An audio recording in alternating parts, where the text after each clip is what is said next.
ही तो दंड मिलता है। तो भागवती कानून है, गीता, वेद, धर्मशास्त्र, ब्रह्म ऋषि, उसके विरुद्ध जो आचरण होता है उसे पाप कहते हैं। शास्त्र के विरुद्ध पाप आचरण और शास्त्र के अनुकूल पुण्य आचरण। जैसे हमारी बहन है, स्त्री है, पत्नी है, वो भी स्त्री है, माँ है, वो भी स्त्री है, पुत्री है, वो भी स्त्री, चारों स्त्री स्वरूप है। लेकिन चारों के साथ हमारा व्यवहार बिल्कुल अलग अलग होगा, नहीं होगा। अगर वो चारों के साथ व्यवहार एक जैसा करता तो पापाचारी है।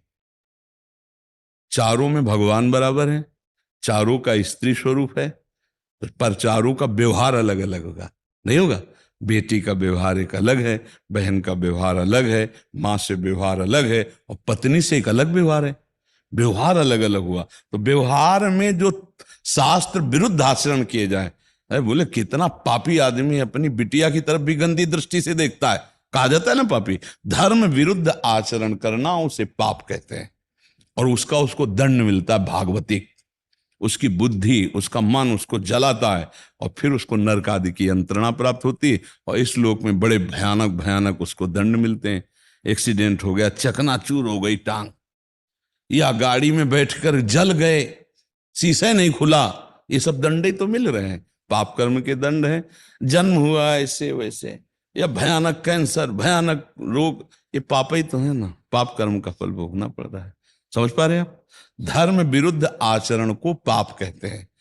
जैसे अपनी पत्नी है, उसके प्रति काम भाव करो, पाप नहीं है।